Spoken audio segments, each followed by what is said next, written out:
Hey, what's up, guys? Welcome to a very special episode of Cross Counter. My name is Gootecks. I'm Combofiend, and we are reporting live from Cross Counter Studios. That's right. We're going to be talking all about Seasons Beating's Ascension, which just happened this weekend in Cleveland, Ohio. Peter, I'm so glad to be back. We were gone for quite a while. Oh no, we were there for a few days. I mean, one of the things I want to recap real quick is Melt. Delicious. Yes. Read about it. Try to experience it if you can. Yes. Type in Melt Bar and Grilled into the Google or the Yelps, and you will have yourself some delicious sandwiches next time you're in Independence, Ohio. Yeah, you want to jump through your screen? I feasted on Melt. All of the work that I've been doing is nullified, in vain, right? Man, all in vain. for nothing. I'm set back at least 2 weeks, and I was only there for like 4 or 5 days. I know, right? The people there were definitely healthy, so to speak. Healthily endowed. Anyways, moving on to the tournament.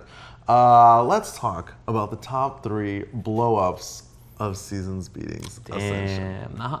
I mean, there was quite a few. It was hard to pick only 3. Yeah, it was. We just had a debate about that off camera. But I think we came to a conclusion about the 3 that were the most important. Yes. The biggest ones. Coming in at number 3. Bala not making it to the run back versus Mad KOF. Now, everybody slated that as the run back. I mean, nobody was even in question. There was never any question about who was going to be in grand finals. Right. It was going to be Bala and Mad KOF. Like, that guy Lacid coming, who cares? Romance coming, who cares? Like, it doesn't matter what other contenders might show up. There's only 2 individuals in that whole game that will be playing each other. And that was what was expected. Right. There was supposed to originally. I think the plan was to have an exhibition match between Bala and Mad KOF, but then that didn't happen because it was so assumed that they would be in grand finals. And then out of nowhere, here comes Lacid to just kind of ruin everybody's dreams of that particular run back. Exactly. Bishop protects the king. Unfortunate. Now, apparently, Mad KOF is taking a step back from playing KOF to go explore real life. So it is very possible that we may never see, ever, that run back between Bala and Mad KOF. Are we going to have to settle for Bala versus Lacid run back? I am not hyped for Bala versus Lacid, but maybe that can get Mad KOF to come out of retirement. Oh, that's true, right? Yeah. What about number 2? Number 2? I would have to say it's probably Champ getting beat by Chris in a 15-10 score. Heartbreaker. Chris G, definitely one of the best players on the East Coast, and of course Filipino champ, just winning the Evo champ. Yes, just winning Evo only a couple months ago. This was basically Champ's first title defense, so to speak, because it was an extended set. Champ actually won it the first to 15. Yes. He thought that first to 10 was not enough. Yeah, he said in a longer set, that's where I shine. And everybody thought that by the end, Chris G would have carpal tunnel syndrome kicking in, with all those Morgan fireballs. Right. But Sulfus. But Chris just stayed on it. And the thing that I could say honestly is Champ's weakness is that if you're persistent and you're constantly aggressive, he will just crack. I don't understand that. Like, if you stay close to him and you constantly move forward and you respect his defense, but you keep moving forward and you keep edging him, sometimes he just makes bad calls. And you could see that against Chris. He actually had Chris beat a lot of the games. I think that in actuality, the score could have been Champ winning it 15-14 if he had won those clutch games. There was at least like 3 games where Chris had no life, and Chris just came back and beat him, at least 3.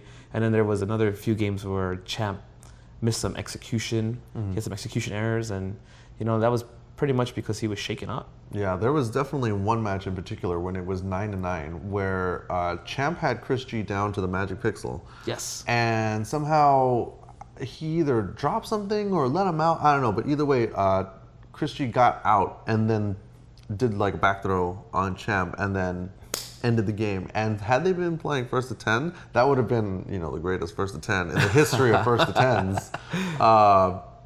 But I think it was at that point, that was kind of the turning point. And I don't think that Champ really quite recovered mentally after that. Yeah, he was definitely saddened by the turn of events, you know?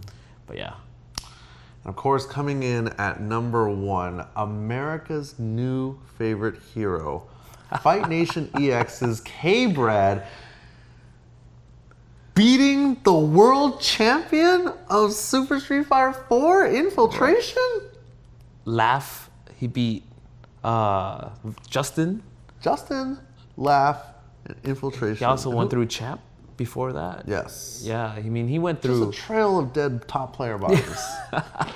And the thing is that he's still hungry. He's like, well, you know, I did well, but I still need to do better. Yes. I still need to go to the LA qualifier. I still need to keep playing, you know? He's just driven. And that's what you don't see too much from the players these days. Oh, yeah. Well, you know, Peter, I mean, the game has been out for 3-4 years now, Yes. you know, and most of the players that are placing high consistently have been playing since well before Street Fighter 4. Yes. You know, so I think part of the issue with players not being hungry is the fact that so many of these guys have been at the top for so long. Yeah. You know, but K-Brad, it's so refreshing to see somebody new come in and just be so hungry, and then not just be hungry, But the style. the style, man. Did you? Oh man, I don't know about you guys, but every time he walked up to Infiltration and hit him with a crouching fierce counter hit, I mean, I was doing commentary and I just stopped talking. I felt like he punched me in the face. I was stunned. Yeah. So we actually have an interview with K-Brad, which you guys can also check out on the channel, talking about his experience coming up in the world, as well as his crew, and where he's going from here. So I'm really happy for K-Brad. I think it's crazy, man. Both world champions. Yeah, but see, that, as I said on the stream, I said, look, EVO, it is the world tournament, but it is a tournament. That was your day, you know, brackets come into play, your hands could be hot. There's a lot of factors, you know, maybe you got enough sleep the night before and others didn't. A lot of things help you out. But in this tournament, you know, another challenger came who could beat him. You know, if, let's say Justin beat K-Brad, then K-Brad would never have fought Infiltration. Infiltration would have possibly have beaten Justin. Right. And then Infiltration would have won again. You know, the same thing happened at EVO. There were some killers that could have took him out, I believe, but he didn't have to fight them. And because he didn't have to fight them, it made his journey to the finals a little bit easier. Not to say that there was any killers at EVO. There were killers. Because that was the hardest, Infiltration top 16, yeah. And he infiltrated that whole group to the title. But, you know, people always are playing, always practicing, you know, things happen. Yeah. Well, hey, congratulations to K-Brad, Yes. Chris G, and Mad KOF winning our top 3 blow-ups of Season Speedings Ascension. Thank you for watching, guys. If you want more Season Speedings coverage, you can check it out on our channel, on all the channels, our channel as well as the Madcast channel. So thank you very much for watching. We'll see you guys later. Peace.